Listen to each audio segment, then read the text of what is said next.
آج ہم آپ کو جو کہانی سنائیں گے اس کا عنوان ہے بچہ بغل میں اور ڈنڈورا شہر میں۔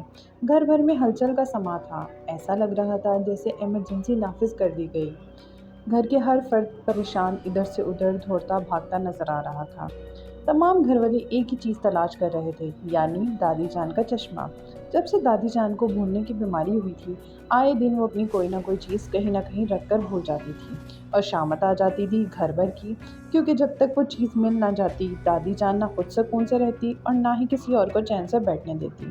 اور چشمہ تو ان کے لیے بہت حساس اور نازک معاملہ تھا، کیونکہ اس ضعیفی کے عالم میں بھی دادی جان اپنے بچپن کے شوق اور مشغلے یعنی کتب بینی کے بنا رہ نہیں سکتی تھی۔ نزدیک کی نظر کمزور ہونے کی وجہ سے دادی جان پڑھنے کے لیے چشمہ لگاتی تھی۔ صبح سویرے تلاوت کلام پاک اور اس کے بعد صبح ناشتے کے ساتھ تازہ اخبار پڑھنا دادی جان کا روزانہ کا معمول تھا۔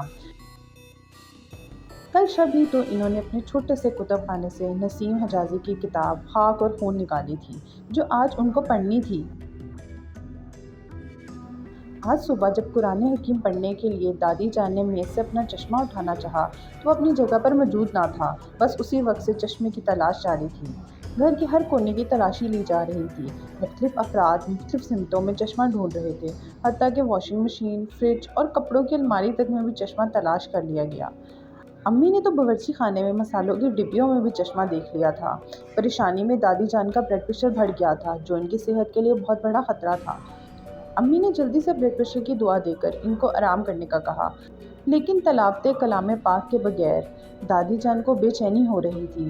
جو صورتیں ان کو زبانی یاد تھی وہ پڑھ چکی تھی، اور پھر آج تو ان کا قرآن پاک ختم ہونے والا تھا۔ دادی جان مہینے میں 2 قرآن حکیم مکمل کرتی تھی۔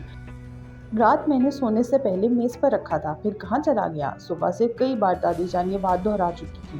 دادی جان کا چشمہ نہ ملنا تھا نہ ملا۔ بالآخر گھر والے تھک ہار کر بیٹھ گئے، کیونکہ سب مایوس ہو چکے تھے، لیکن دادی جان کو کسی پل قرار نہ آ رہا تھا۔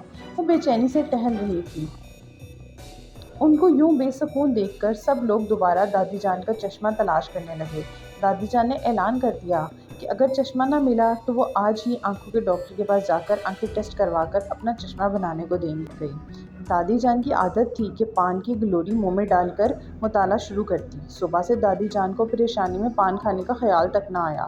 چاشت کی نماز پڑھ کے انہوں نے پان کھانے کی نیت کے لیے پاندان کھولا تو سامنے ہی پاندان کے ٹرے میں دادی جان کا چشمہ رکھا ہوا تھا۔ ارے یہ تو یہاں رکھا ہوا ہے پاندان میں، دادی نے پیشانی پر ہاتھ مارتے ہوئے کہا۔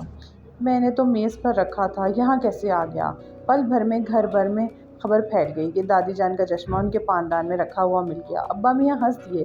یہ تو وہی بات ہو گئی، بچہ بغل میں اور ڈنڈورا شہر میں۔ یہ سن کر گڈو میاں نے بھی بے اختیار بولا، لیکن یہاں تو کہاوت ہی بدل گئی، چشمہ پاندان میں اور تلاشی گھر بھر میں۔ دادی جان جو چشمہ ملنے کے بعد پرسکون ہو گئی تھی، ہنستے ہوئے کہنے لگی، واہ گڈو میاں، بہت خوب۔ دادی جان کو خوش دیکھ کر سارے گھر والے بہت خوش ہو گئے۔